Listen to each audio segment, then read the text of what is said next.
tengah-tengah itu hanya kelihatan satu titik. Waktu itu bajunya warna putih.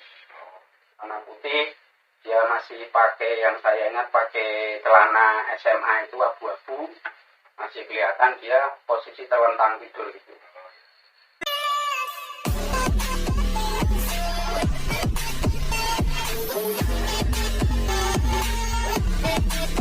Assalamualaikum warahmatullahi wabarakatuh. Selamat malam. Pada kali ini saya akan mencoba podcast bagaimana tentang pengalaman evakuasi saat di Gunung Hutan. Kali ini saya kedatangan narasumber langsung dari anggota SAR Klaten, SAR Kabupaten Klaten, Jawa Tengah, yaitu Saudara Sofri. Selamat malam Pak Sofri. Selamat malam Sony. Bagaimana bisa diceritakan tentang pengalamannya saat evakuasi Gunung Hutan? Ya, terima kasih Mas untuk cerita-cerita masalah pengalaman itu perlu diingat-ingat dulu Mas. Ya. Jadi kalau nggak salah itu masih teringat evakuasi tahun 2013 kalau nggak salah itu kejadian rekan pendaki yang tersesat. Nggak salah itu namanya Mas.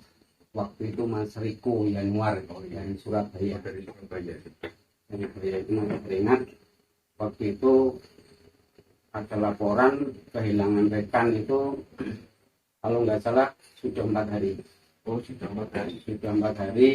Jadi laporan masuk ke posko dan rekan-rekan posko lalu koordinasi dengan beberapa rekan di Selo sama di wilayah Jogja itu.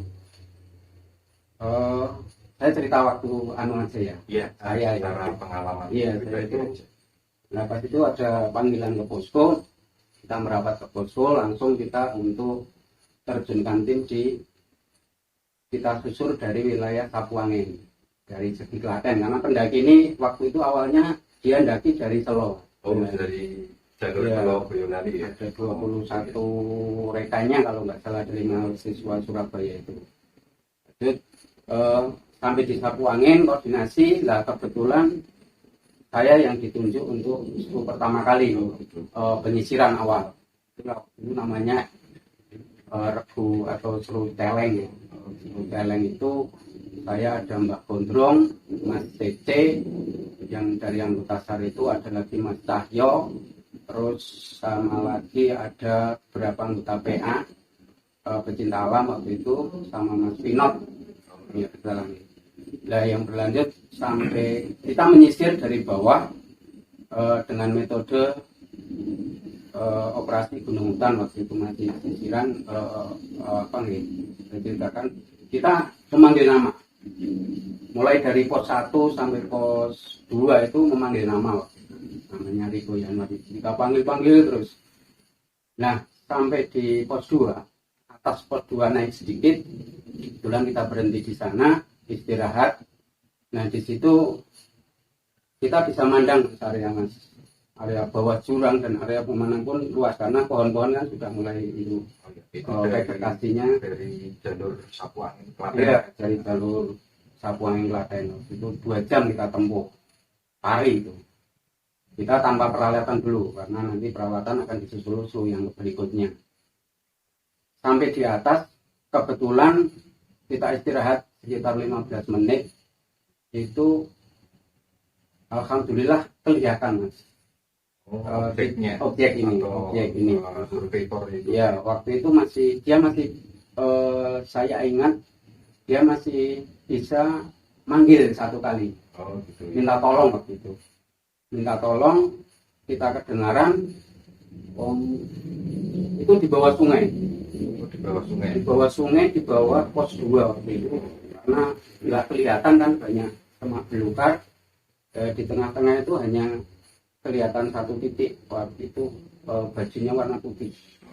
Warna putih. Dia masih pakai, yang saya ingat pakai celana SMA itu abu-abu. Masih kelihatan dia posisi terlentang tidur gitu.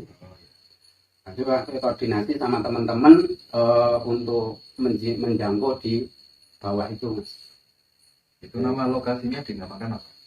Di Pos 2 itu kalau waktu itu kita masih berpatokan kebiasaan ya. Oh, iya. Orang tersesat masih di situ. Dari komandan itu untuk mengarahkan ke arah sana, kalau nggak salah itu namanya Julang Batang. Oh, namanya Iya, di di lokasi pos itu ya. 2 lokasi itu Julang Batang, karena kebiasaan orang tersesat hidup atau meninggal biasanya di Iya, ya. Nah, itu kan kebiasaan, ternyata betul objek itu di situ betul. Akhirnya kita mikir untuk bisa menjangkau ke bawah, karena medan yang sangat nggak kelihatan jalur, hanya tebingan yang ngebleng-ngebleng. Akhirnya waktu itu saya sama Mbak Gondrong, saya berdua turun, yang 3 nunggu di atas pos 2 itu. Akhirnya nyusul sampai ke bawah, sampai di bawah semak-semak itu kita hanya rambatan akar-akar pohon semak itu. Sampai di bawah mungkin sekitar 2 jaman. Kalau dari pos 2 Ya, turun pos 2 itu jam 1, sampai di bawah di titik itu kan jam 3. objek itu Jam 3 ya. Masih sayangnya. jam 3 Sore ya. Jam 3 sore masih, dan alhamdulillah si Sulfikor ini masih bisa diajak komunikasi waktu itu. Masih bisa ngomong lah. Cuman kondisinya sangat lemah banget. Sangat lemah, dan mencoba kita disusul seru 2 nyusul dari jalur yang lain. Sebab waktu itu serunya Mas Martono, kalau nggak salah yang kedua itu. Dia bawa makanan sama air minum sama beberapa sedikit peralatan seperti tali dan lain sebagainya. Nah, di bawah itu kita kumpul, kita koordinasi sambil untuk mengembalikan pemulihan kondisi survivor itu di bawah itu. Jadi ajak ngobrol terus, baru kita mikir bagaimana caranya untuk evakuasi naik ke atas. ke pos 2. Itu koordinasi ngobrol-ngobrol di bawah, dikira sudah cukup, dan sudah diajak komunikasi. Kalau Mas Riko ini, survivor ini sudah ngomongnya sudah lancar Pak. Akhirnya di ngobrol, sudah siap belum untuk diajak, karena kan tidak bisa diangkat tebing kan, kita naik itu harus pakai tali. Terus diputuskan untuk dievakuasi naik ke atas dengan pelan-pelan. Waktu itu langsung dilengkapi dengan SRT. Sederhana, kita merambat langsung dinaikkan ke pos 2 awal yang kita pertama kali turun.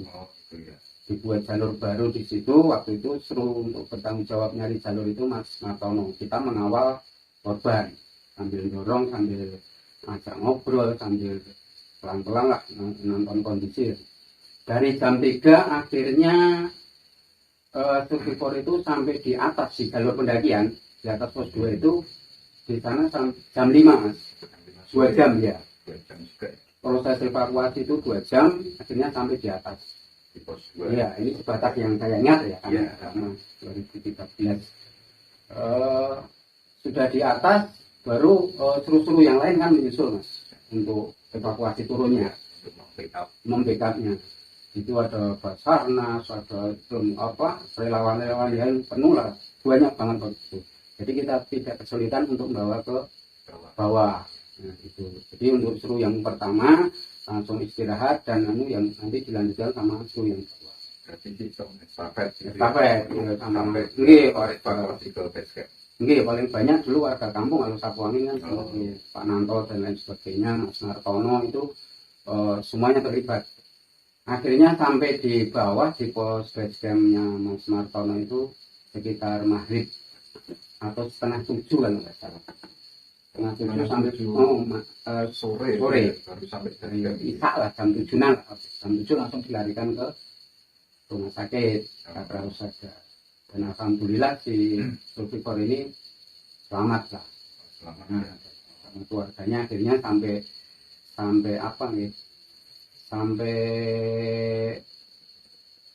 beberapa bulan dan beberapa tahun sempat komunikasi sama kita. Akhirnya itu teman-teman itu ya kita alhamdulillah inilah korban yang selamat di atas kehendak Allah lah mungkin ya. Berarti saat itu survivor itu naik di Gunung Merapi melalui jalur Selo Boyolali. Ya, Ya, jalur terus Selo. kemudian saat turun dari puncak tersesatnya melalui jalur Sapu Angin Klaten. Sapu Angin. Gitu ya. Iya. Dan sampai evakuasi selesai, keadaan survivor alhamdulillah selamat dan sehat sampai sekarang. Iya. Oke Pak Sof, ini yang terakhir, kiat-kiat apa saja sih untuk para teman-teman kita penggiat alam atau pendaki yang lainnya supaya menghindari di gunung itu tersesat, selain juga bisa dari ilmu navigasi darat, mungkin dari informasi orang setempat ya, melalui jalur atau medan, kiat-kiat apa saja sih untuk menghindari tersesat di saat pendakian?